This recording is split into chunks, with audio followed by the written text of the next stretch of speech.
கொஞ்சம் வழி விடுங்க பாப்போம். திரும்ப உங்களை மீட் பண்ற வாங்க. இப்ப இல்ல, இன்னைக்கு இல்ல, வாங்க கொஞ்சம் விடுங்க சார். இன்னைக்கு வேண்டாம், இன்னைக்கு எதுவும் வேண்டாம். நான் திரும்ப உங்களை சந்திக்கிறேன், நானே சொல்லிட்டு சந்திக்கிறேன், மீட் பண்றேன்.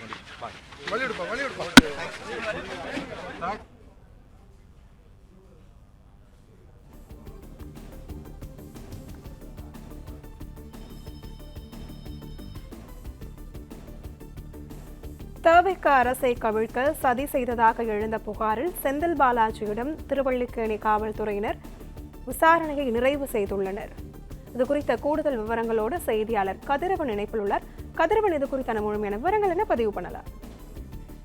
முதலமைச்சர் விஜய் அவர்கள் தலைமையிலான தமிழக வெற்றி கழகத்தின் ஆட்சியை கவிழ்க்கும் விதமாகவும் சட்டப்பேரவையில சபாநாயகருக்கு எதிராக தீர்மானம் கொண்டு வரும்போது அதற்கு ஆதரவாக சட்டமன்ற உறுப்பினர்களை வாக்களிக்க வேண்டும் என்று பேரம் பேசியதாக திருவல்லிக்கேணி காவல் நிலையத்தில் கொடுக்கப்பட்ட புகாரின் அடிப்படையில் வழக்கு பதிவு செய்து செந்தில் பாலாஜி மற்றும் அசோக்குமார் ஆகியோரை போலீசார் தேடி வந்த நிலையில அவர்கள் கடந்த 8ஆம் தேதி அன்று சென்னை உயர்நீதிமன்றத்தில் நிபந்தனை முன்ஜாமீன் பெற்றார்கள்.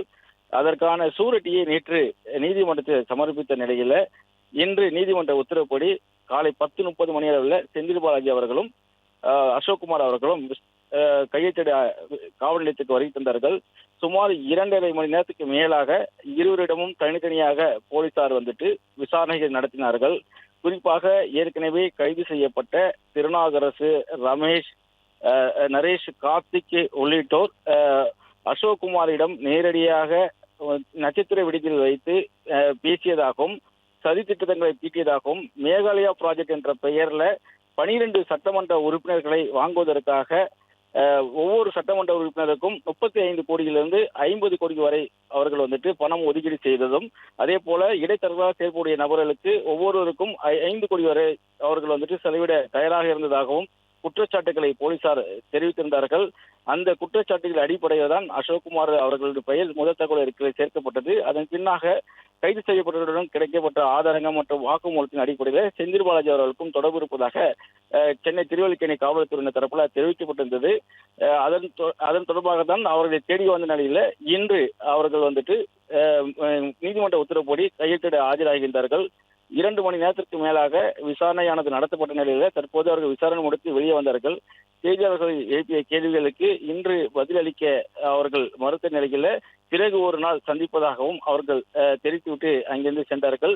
தொடர்ச்சியாக காவல்துறையினர் மிரட்டுகிறார்களா, இந்த மாதிரியான கேள்விகள் எழுப்பப்பட்டது என்றெல்லாம் கேள்வி கேட்ட போதிலும் அவர்கள் பிறகு பேசுகிறேன் என்று கூறிவிட்டு அங்கிருந்து சென்றிருக்கிறார். 2 மணி நேரத்துக்கு மேலாக இருவரிடமும் தனித்தனியாகவும் ஒன்றாக வைத்தும் இந்த விசாரணையானது நடத்தப்பட்டது.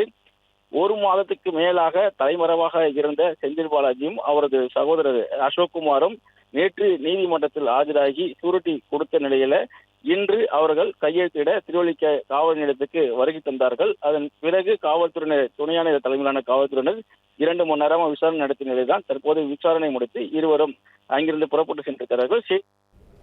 பிளே ஸ்டோர் மற்றும் ஆப் ஸ்டோரில் இருந்து பாலிமர் செயலியை QR கோடு மூலம் பதிவிறக்கம் செய்யுங்கள். செய்திகளை உடனுக்குடன் பெறுங்கள்.